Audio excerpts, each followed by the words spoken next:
दूसरा challenge corporation का है कि failing to demand anything from them, कि यानी कि हम कॉपरेशन को ये देख रहे होते हैं कि हमारी तरफ से बस कॉपरेशन है और हम उनसे कुछ वापस इन रिटर्न मांग नहीं रहे, डिमांड कुछ नहीं कर रहे और दी जा रहे हैं चीज़ें उनको, या डिमांड अगर कर भी रहे हैं तो कोई बस छोटी सी डिमांड है कि चलो ये वाला नशा नहीं करो, ये वाला नशा कर लो, बड़ा नशा नहीं करो, छोटा नशा कर लो। बिकॉज अक्सर हो जाता है एडिक्ट्स का कि इतने ओवर कॉन्फिडेंट हो जाते हैं रिकवरी को लेके कि एंड पे फिर ऐसी होता है। फिर है trying to be understanding towards children. Understanding को उन्होंने हाईलाइट किया हुआ है कि हम समझ रहे होते हैं कि हम बच्चे की हेल्प कर रहे हैं, उनकी पेन को समझ रहे हैं, लेकिन असल में हो ये रहा होता है कि बच्चा जो है वो हमें मैनिपुलेट कर रहा होता है। अक्सर एक्टिव एडिक्शन में हम विक्टिम रोल बहुत प्ले कर रहे होते हैं कि बहुत तकलीफ़ है मुझे जिस वजह से मैं ये कर रहा हूँ, मेरा ब्रेकअप हो गया है, मेरे से बर्दाश्त नहीं हो रही है हार्ट ब्रेक जिसकी वजह से मैं ड्रग्स कर रहा हूँ, तो उस वजह से भी फैमिली को लगता है कि ठीक है चलो ड्रग्स कर रहा है बिकॉज़ वो हार्ट ब्रेक में भी बहुत ज़्यादा है, उससे नहीं बर्दाश्त हो रही जिस वजह से हम कर रहे हैं, तो हम कोशिश कर रहे हैं उनको अंडरस्टैंड करने की, लेकिन एक्चुअलिटी में हम उनको अंडरस्टैंड नहीं कर पा रहे होते, गलत अंडरस्टैंड कर रहे होते हैं, बिकॉज फैमिली को तो नहीं पता होता है इस हवाले से कि किस वजह से एक्चुअली में ड्रग्स यूज़ हो रहे हैं। ड्रग्स तो यूज़ हो रहे होते हैं डिजीज़ की वजह से ना, ये तो मेरे लिए एक्सक्यूज़ेस हम दे रहे होते हैं अपनी बीमारी को आगे, अपने ड्रग यूजेज को आगे बढ़ाने के लिए कि ब्रेकअप हो गया, जॉब चली गई, खुश नहीं हूँ, प्यार नहीं मिला, लेकिन असल में तो पीछे आपका डिजीज़ काम कर रहा होता है ये सारा, है ना। अच्छा, फिर है bad faith negotiations and sense of togetherness by the children, कि बस एम सी छोटी मोटी सी नेगोशिएशंस कर लेते हैं हम पेशेंट के साथ कि चलो हम ये कर लेते हैं तो तुम ये कर लो, तुम ये कर लो तो हम ये कर लेंगे।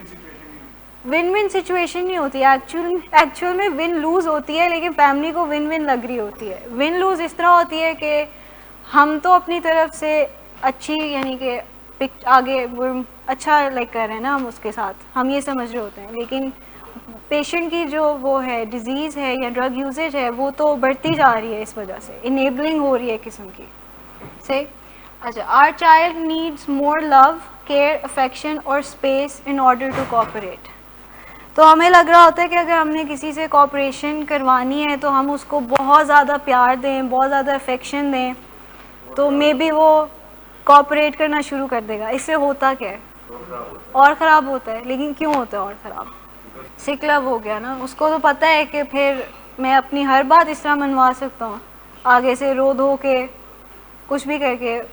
इफ़ आई रिमेंबर करेक्टली आप रोए थे कुछ बात मनवाने के लिए, आपने कहा था पैसे देने के लिए रोए थे। तो हमें लगता है कि हम बहुत ज़्यादा प्यार देंगे ना इसको या अफेक्शन देंगे तो ये हमारी बात मानना शुरू हो जाएंगे, कोऑपरेट करना शुरू हो जाएंगे, लेकिन ऐसे होता नहीं है। बिकॉज इससे ये मैसेज जा रहा होता है पेशेंट को या बच्चे को कि मैं जो भी करूँगा फैमिली जो है मुझे दे देगी, मैं अगर रो के दिखाऊँगा या मैं अपने आप को विक्टिम रोल में लेके जाऊँगा तो फैमिली का दिल जो है नरम पड़ जाएगा और वो एंड पे आके मुझे वो चीज़ दे देगी जो मैं मांग रहा हूँ। तो इस तरह करना नहीं होता कि प्यार से या इस तरह हम ज़्यादा प्यार दें, क्योंकि प्यार तो हम देते हैं उनको, लेकिन एक अच्छी हेल्दी डोज देनी होती है प्यार की। बहुत ओवर डोज करेंगे प्यार का वो भी ख़राब है, और अगर कम डोज देंगे वो भी ख़राब है। एक हेल्दी बैलेंस डोज देनी होती है, मेरिट पे बेस करके देनी होती है। बिलाल साहब कह रहे हैं कि आज उनका प्लान था कि उन्होंने आपको किसी तरीके से मैनिपुलेट करके नेट ले लेना था। तो अब मेरा टॉपिक टफ लव पे है, तो अब फैमिली को ये सिखाया जा रहा है कि पेशेंट की बात नहीं मानी तो उनका प्लान जो है सारा चौपट हो गया। आई अपोलोजाइज़ कि मेरे टॉपिक की वजह से आपका प्लान ख़राब हो गया। होपफुली आप कोई नया टैक्टिक ढूंढ लेंगे, फिर हम उसको भी काउंटर कर लेंगे।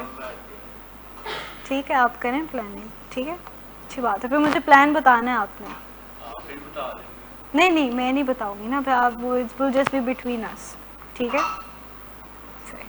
अच्छा, है let's give them another chance, it will be different this time, their children after all.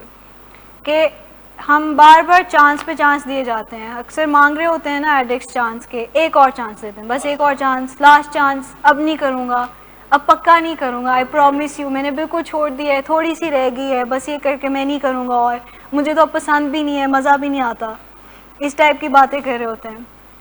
और हम जो है जब ऑपरेट कर रहे होते हैं अपने प्यार से, तो हम आके उनको एक चांस और दे देते हैं, और वो एक चांस जो है, वन लास्ट चांस, वो इतने मल्टीपल चांसेस में तब्दील हो चुका होता है।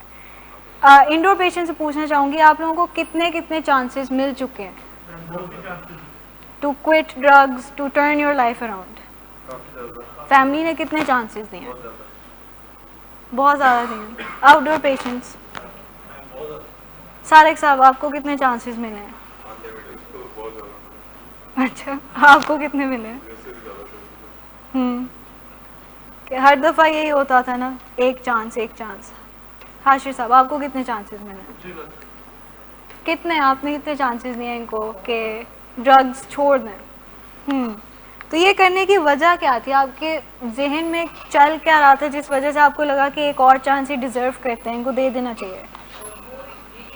ये भी समझ रहे होते हैं ना कि बच्चे हैं, अभी इतना समझ नहीं पाते, ना समझ से हैं, तो चलो एक और चांस देते हैं तो शायद समझ जाएंगे इस चीज़ से, अपनी मिस्टेक से लर्न कर लेंगे।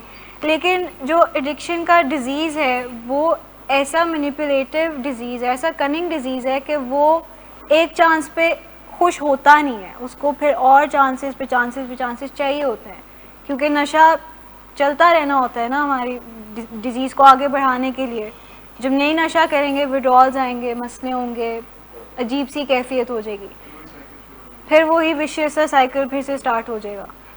तो चांसेस फिर ये मसला करते हैं कि जब बार बार चांसेस देते जाएंगे तो इनकी बीमारी जो है और स्ट्रॉन्ग होती जाएगी। तो जाहिर सी बात है कि ट्रीटमेंट में आने से पहले तो ये पता नहीं होता और हम इजीली मैनिपुलेट हो जाते हैं, लेकिन ट्रीटमेंट में आने के बाद भी आउटडोर में भी अक्सर चांसेस दिए जाते हैं। सिगरेट पे चांस दिया जाता है कि चलो सिगरेट पी लो, एक दफ़ा पी लो फिर ना पीना, इस तरह के भी चांसेस दिए जाते हैं। लेकिन इससे मसला ये होगा कि फिर जब आप सिगरेट का एक चांस दे देंगे या इजाज़त दे देंगे ना, तो आहिस्ता आहिस्ता करते करते सारे के सारे बाकी स्टैंड्स भी टूटना शुरू हो जाएंगे। फिर वो गाड़ी भी डिमांड करेंगे, पैसे भी डिमांड करेंगे, फ़ोन भी डिमांड करेंगे, वो कहेंगे कि फॉलोअप से नहीं जाना, अब फिर आहिस्ता आहिस्ता करके ड्रग्स की तरफ ही जाना चाहेंगे वो। तो एक जो चांस हम देंगे उससे इतनी आगे मसले और बर्बादी शुरू हो सकती है, तो चांस नहीं देना अब। तो वो पेशेंट की रिस्पॉन्सिबिलिटी है ना फिर, कि पेशेंट ने अपनी बीमारी को अच्छे से समझा नहीं है, पेशेंट ने ट्रीटमेंट को शायद इतना सीरियसली लिया नहीं है कि वो अभी भी कह रहा है कि सिगरेट पीना है। ऐसे है ना कि नहीं, मैं वैसे बात कर रही हूँ, मैं आपको नहीं कह रही, मैं वैसे बात कर रही हूँ कि अपनी बीमारी को अच्छे से समझा नहीं होता कि सिगरेट भी अब मेरे लिए ठीक क्यों नहीं है, जिस वजह से फिर वो कॉन्स्टेंटली हम ये सोच रहे होते हैं कि सिगरेट पीना है। और जब फैमिली को ये पता ही नहीं होगा, फैमिली से आपने शेयर ही नहीं की होगी बात, तो फैमिली पे वो रिस्पॉन्सिबिलिटी नहीं आएगी उस चीज़ की। कह रहे हैं कि इन्होंने सिगरेट पीने ही पीने हैं, आपको नहीं बताया हुआ था, बाबा को बताया हुआ है। तो मैंने कहा आज आपको भी फिर मैं बता देती हूँ कि बिलाल साहब का प्लान ये है कि जैसे ही ये थोड़े से और यानी कि यहाँ से फॉलोअप्स ख़त्म होंगे या बेहतर होंगे तो सिगरेट्स इन्होंने पीने यानी कि थोड़े से जब इंडिपेंडेंट होंगे तो सिगरेट्स पीने का इनका है प्लान। लेकिन मसला ये है कि बिलाल साहब इतनी यंग एज से कर रहे हैं ड्रग्स के, उनका ब्रेन डेवलप ही ड्रग्स के साथ हुआ है और वो बहुत मुश्किल है उनके लिए कि सिगरेट को छोड़ना। ड्रग्स अगर वो कह रहे हैं कि नहीं करेंगे तो, लेकिन फिर भी चांसेस हैं कि क्रेविंग इतनी स्ट्रॉन्ग हो, स्लिप हो सकता है। लेकिन उन्होंने सिगरेट के बारे में अभी कोई ज़हन बनाया ही नहीं, उन्होंने ये सोचा ही नहीं कि सिगरेट मैंने पीना ही नहीं है।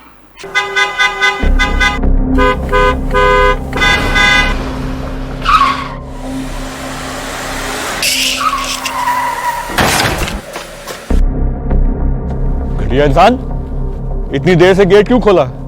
सोए हुए थे तुम क्या? सर मैंने तो मिनट भी नहीं बकवास ना कर तुम मेरे साथ। क्या कर रहे हैं आप? अब्बा जी घर पे हैं, नशे में गालियां दे रहे हैं। खुदारा होश में आए, क्या हो गया आपको? होश में कैसे आऊं? सारा किया धरा इन्हीं का तो है। शराब नोशी की वजह किरदार की खराबी नहीं, मूड की खराबी है। शराब नोशी कभी भी नशे की बीमारी में बदल सकती है। नशे की बीमारी हर स्टेज पर काबिले इलाज है। मदद हासिल कीजिए, क्योंकि वो ऐसा नहीं करेगा। विलिंग वेज से मदद हासिल कीजिए, कहीं से भी मदद हासिल कीजिए, लेकिन फौरी मदद हासिल कीजिए। जिस मुआवजे के इंतजार में आपने बहुत देर कर दी, अब वो दस्तक दे रहा है। मदद हासिल कीजिए, मदद हासिल कीजिए, मदद हासिल कीजिए।